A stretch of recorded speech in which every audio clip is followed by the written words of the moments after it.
Databases. So we might actually be have been hearing the word database. What does a database mean? If you can see the image on my screen. It looks like a container, and the container has several levels. So think of a database as a container where you can store information. Funny how we have a lot of databases, but we don't actually call it database. So, for example, now, if you want to say a container or a database that stores water, we probably say it's a bottle or a keg or a bucket or something like that. So if you want to say a database that stores a particular information, you probably name it to be something. So in IT, the database that stores information, or a container actually that stores information, is called a database.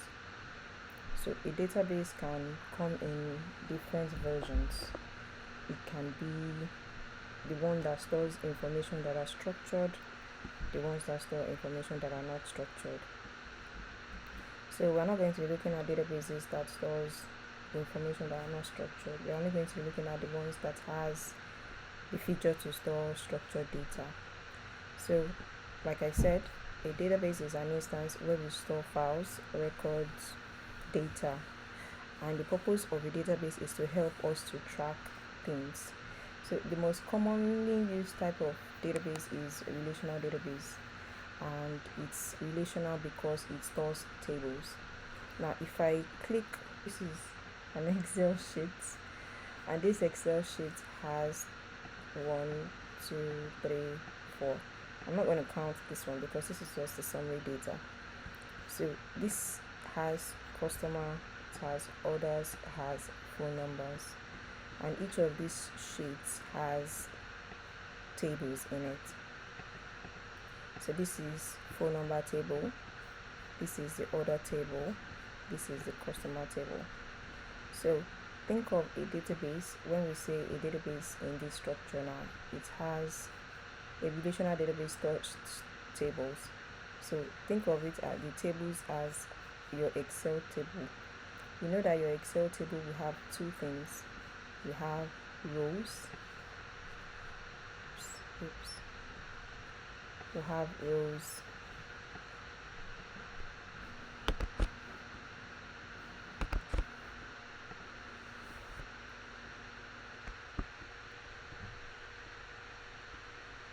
We have rows like this,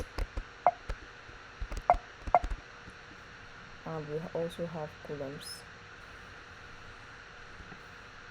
which is this. So, and each of this row has information about a particular person. For example, this customer 10001, or this row 2 has information about customer 10001. So if I wanted to grab this row 2, I'll be taking a lot of things from here: the customer ID, the first name, the last name, the full name, the gender, the city, and the country, while each of the column has just one unique data type. For example, the customer ID has number, the full name has character, the country has also character. So if we go on to orders table, we have int, which is numeric value. This is numeric value also. This is a date value. This is a character also. This is a numeric value. This is a a decimal number, and stuffs. So a relational database in a structure means that if you look at this data now, if I show you the raw form, you discover that I only have information from here to this unit price. Every other thing here, from full name to contact, was extracted from another table. So what does that mean? It means that my customer table here has customer ID, which makes each customer unique to themselves. So the orders table also has two unique values here, which is the order ID, which means more than one person cannot own an order ID, but one customer can purchase a product more than once. We also have customer ID here, and in the last table here, so we have customer ID, we have phone number. So now something is common to these three tables. Can you tell me what is common? These phone numbers, orders, and customer table. Can you tell me what is common? ID. The customer ID. Thank you. So the customer ID is common to all three, which means if I use functions like VLOOKUP, I can be able to get the information from a table. I can be able to extract information on a table and put it onto another table, which is how I've been able to get all of these ones. This full name, the city, and the country. So if you can see the VLOOKUP part of it here, you'd see that I'm using the formula section. You'd see that I'm using VLOOKUP to get information from other tables. So that being said, I'm creating a relationship, or there's a relationship between this table. There's a relationship between this table, and this table, and that relationship is a column they have in common, which is that order ID. So we call a database relational database because we have columns like that creates a relationship between them. Okay, are we on the same page? Yes, ma'am. So a table has rows and columns, and it looks like a spreadsheet, just like the ones I've shown you now. So each of the column has a unique data type attributed to them. So when we want to create a database, we create a database name, and then we create tables in that database. So the tables we create in that database will now look like something like this, where we have different columns take different data types depending on the kind of data that we want to work with. So database management system. So a database management system, which we usually call DBMS, is an important programming tool that consists of set of programs that define, manage, and process our database, and also associated applications. So there are two main types of users in a database: the one who retrieves and uses the information, that's the conventional user, and the administrator who structures the database. So if we are the orchestrator of this table, we are the one that designed this table before it started taking in information, then we are the database administrator. However, if our primary role is just to view data from the already created database, then we are a conventional user. So let's use a school system as a case scenario.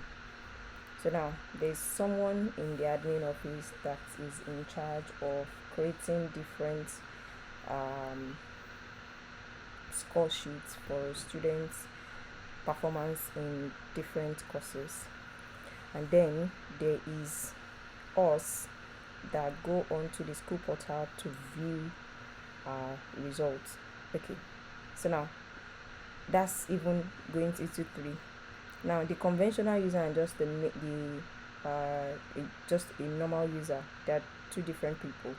Now the administrator is the one that creates, structures the database from the scratch.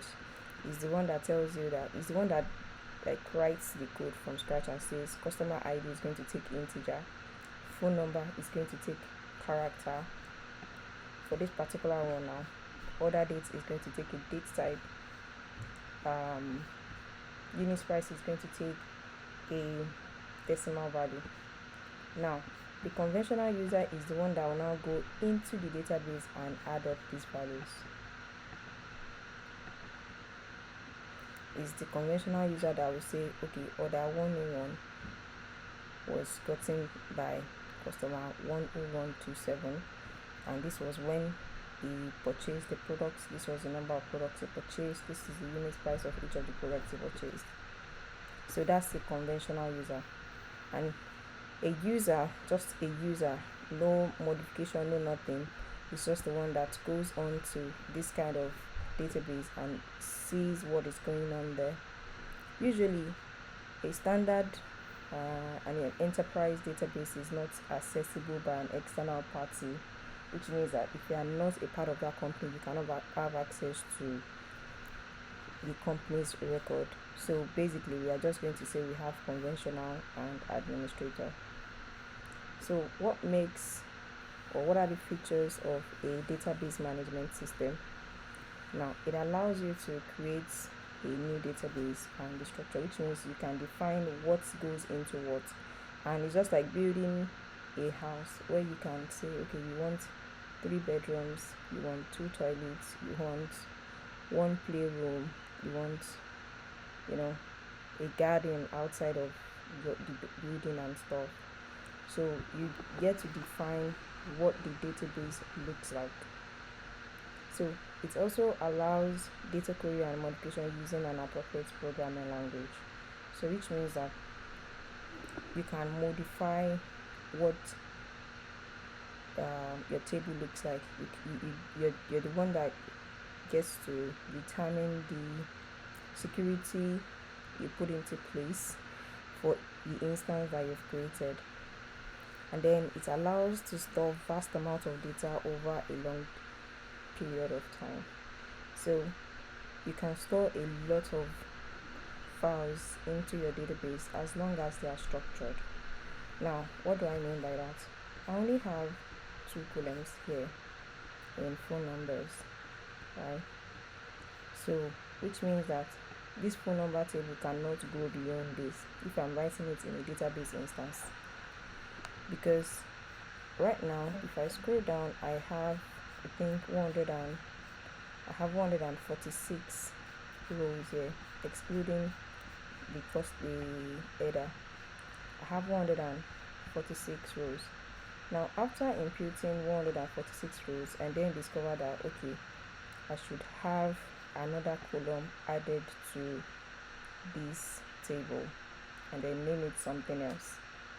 Now for an RDBMS,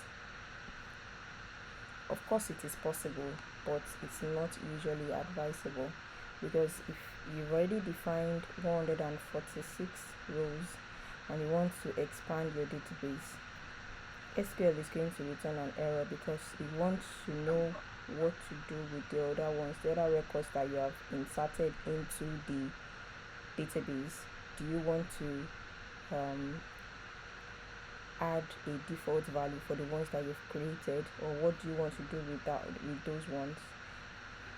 Now, this is depending on how you've structured your database. If you have structured it to take empty or blanks, it will work even when you define lots of columns after you've already added records into it. But if you have actually defined it in such a way that you don't want blanks in it, then it's going to ask you what you want to do with these other rows that has values before you introduced a new column, which is usually not advised. So when you say structured, it means that a structured database in its sense would mean that you've already written out the structure in which your database should be in, and you don't intend to change it over a long period of time. So another feature of database is that it enables database recovery in times of failure, errors, or intentional misuse. So you tend to retrieve your files and have access to the files and have access to your record. So basically that's how That's how databases, those are the features. And then lastly, you get to control the data access of many users at once. So for example now, if you are a conventional user, the administrator would give you the login details that only allows you to read and add data. You will not be able to. Okay, so the controls data access for many users at once. So which means that you can have different users on your database and all of them will have different views. For example now, we've talked about having um, an administrator and we've talked about having an administrator and a conventional user. So for having a data access or controlling the data access, which means that whoever is a conventional user will not be able to add new instance to the database. They can only be able to maybe add records to it and view records. They will not be able to delete records. So which means that their access is restricted, is limited to whatever they really want to do on there. So we have different kinds of types of databases that we use for different purposes. We have decentralized database, we have cloud database, we have commercial distributed end user graph, no SQL, we have object oriented, open source, operational, personal, relational. So let's take a look at each of this in real context. So for example, the first one is centralized database. So a centralized database is a physical database that is available for use. For example, let's say that before we had cloud database. So you have this okay, let me use a school system for example. There's always a room in a school where the administration, the admin department, where they keep files, records of students in papers and files. So think of that as a database now. But then in a database structure like the one that we are talking about, it will then be a physical server that stores information. And this kind of this physical servers is prone to a lot of things. If there's a fire outbreak in the institution, files and records of students could be lost with no option of retrieval. So that's one centralized database which is available in a physical location. So another kind of database we have is a commercial database. A cloud database. A cloud database is a database that is not doesn't have a physical hardware, which means is available on cloud. An example of this kind of database is the one that AWS, Microsoft, Google, the ones that they provide. They call them software as a service. So we have different kinds of softwares. We have different types of services. We have platform as a service. We have infrastructure as a service. We have software as a service.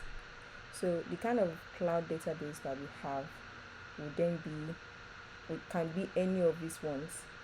So if it's an infrastructure as a service, that means that there's a company somewhere that is keeping all your data, all your information on a physical on a physical database, and you better make sure that they have different locations where they store those kind of files unless if there's a fire outbreak that's prone to error.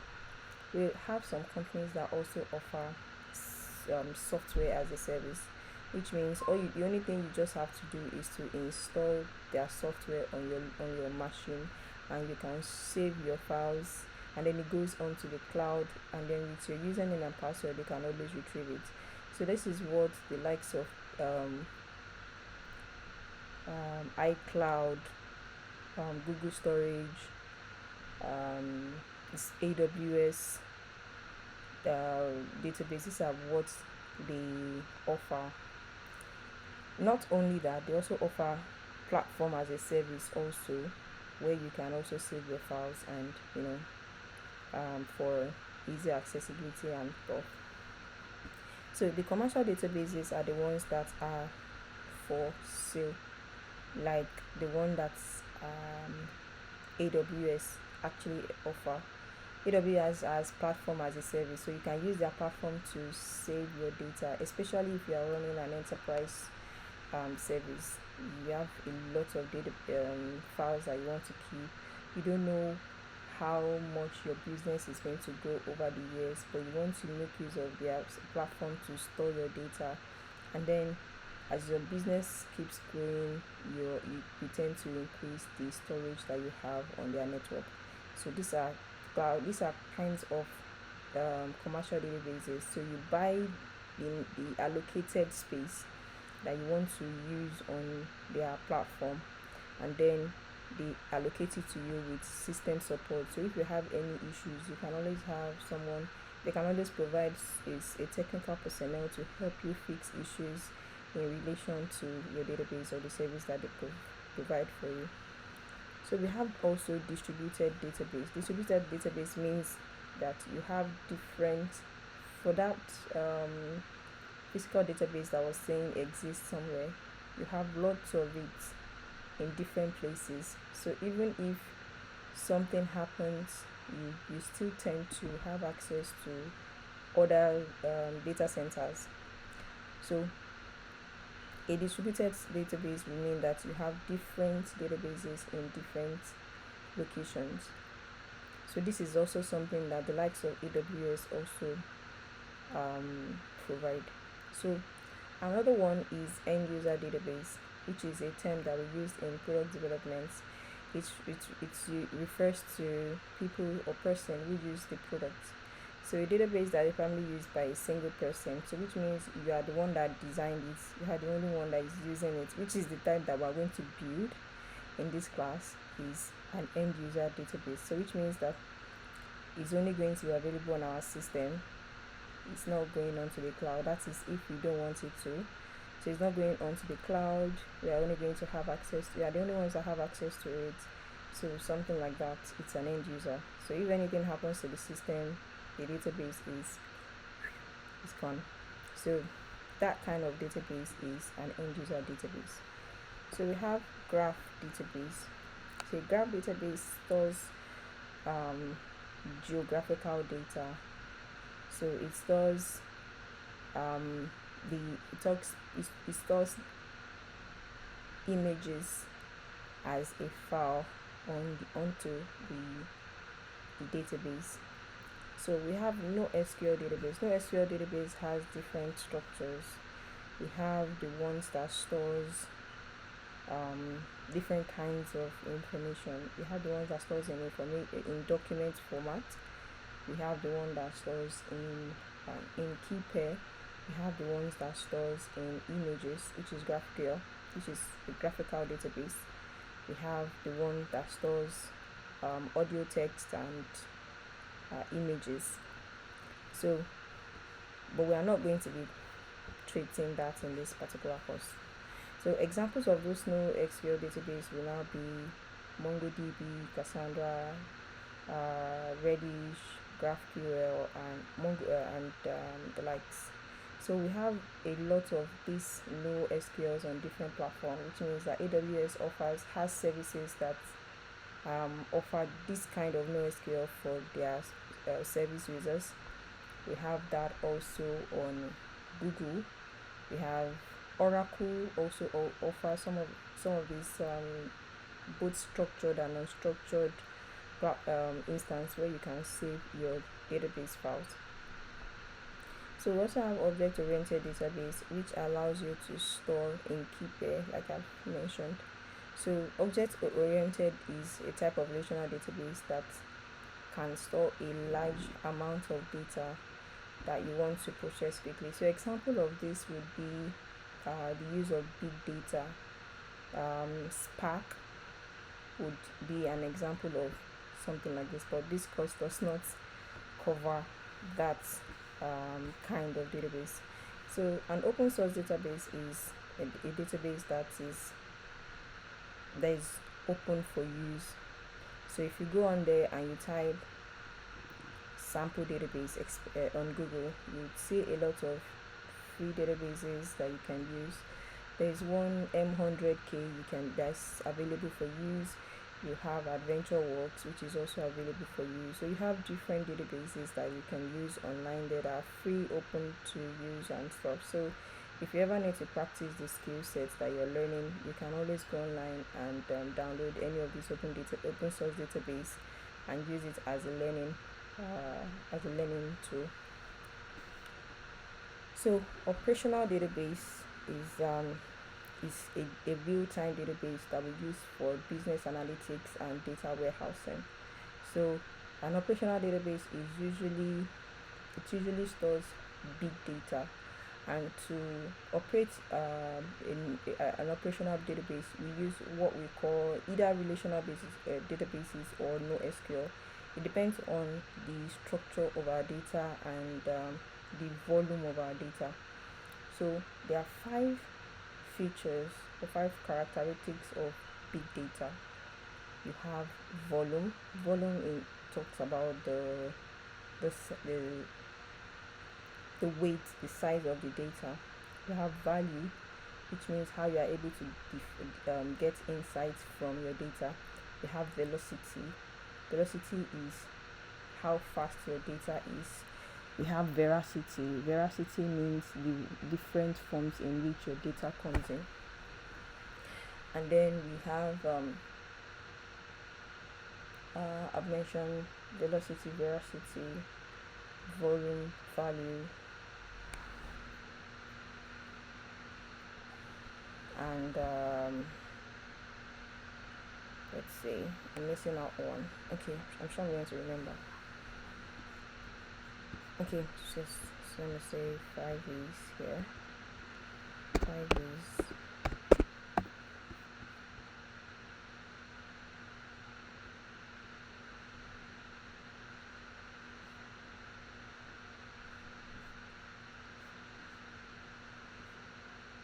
okay. I said volume, velocity, volume, value, variety. Okay, variety means in so volume, variety means in different forms that it can come in. Maybe it's in structured or unstructured. So for these kinds of operational database, you'd find it that if you are talking about working with an operational database for a very for big data, then you'll be using the likes of Adobe, Spark, Hive, MapReduce, and stuff to work on that. But we will not be covering that also in this particular course. So another kind of database is a personal database, which is only designed for one person to use. Basically, it could be on your personal laptop, and it could have a very simple design, has few tables. Basically, it's not something that stores large information. You could even use this for storing your business transactions and something that is just for you, for your own personal use only. So we have relational database, which is the one that we're going to be talking about. We have different kinds of relational database. We have MS SQL, which is a product of Microsoft. We have MySQL. We have SQLite. We have Postgres SQL. We have okay, SQLite, MySQL. We talked about that. So these are kinds of relational databases, and we have more. So the next question you might want to ask me is, which one is advisable to learn, and is there any industry specific database that you have to know, or what database is best used in the industry? And my answer would then be that the databases language, it's a program database relational languages is a programming language across all databases. So one thing is that they all have something similar. So think about learning a particular language in your country. If I want to take into consideration a case scenario, I'm going to say Yoruba. So now the Yoruba language is originated from Ife, yeah, and that's where we say we speak the primary dialect of Yoruba. But we have other states, other regions where we still speak Yoruba, but it's in different tones. So I'm gonna say that that's a typical example of how SQL programming language is. So we have the original database programming language, and then you have other ones that have similar structure of how you can write your database, but they still mean the same thing. Just that it's slight. There might be a slight um, command for different databases. But if you understand the basics of a database, you'll be able to work with every other one if you find yourself in the industry. So the cloud database management system providers we have are listed here. We have Alibaba, we have AWS, we have Cloudera, we have uh, Cockroach Labs, we have Couchbase, Databricks, Exasol, Google, IBM, InterSystem, MariaDB, MacLogic, Oracle, Microsoft, Redis, SAP, Single Store, and Snowflake. So these are some of the cloud database management system providers that we have. We still have more, so the list is endless. Okay, so you'd find that a lot of organizations might just be keyed into using some of these or multiple of these depending on the kind of services that they render. So now that we've understood what databases are, do you have any question before we then move on to MS SQL?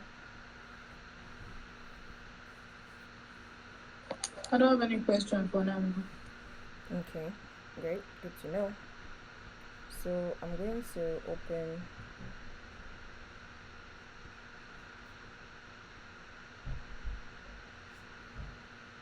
SQL database.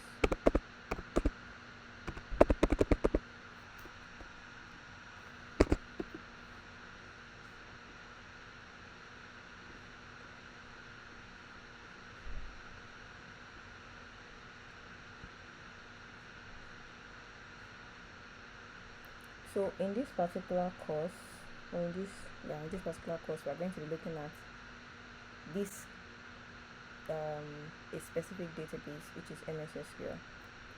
So MS SQL is just like we talked about. SQL is a flexible computer language that deploys in different ways to communicate with relational databases. So we have different kinds. MS SQL seems to be one, and MS SQL, to install MS SQL on your system, you need two things.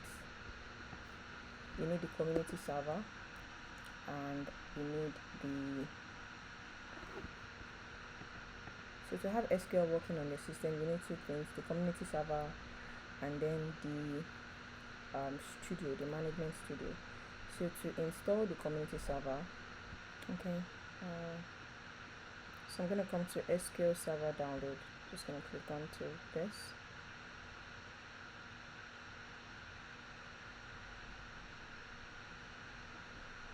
So we have different on-premises or in cloud. We have Azure, Edge, and on-premises.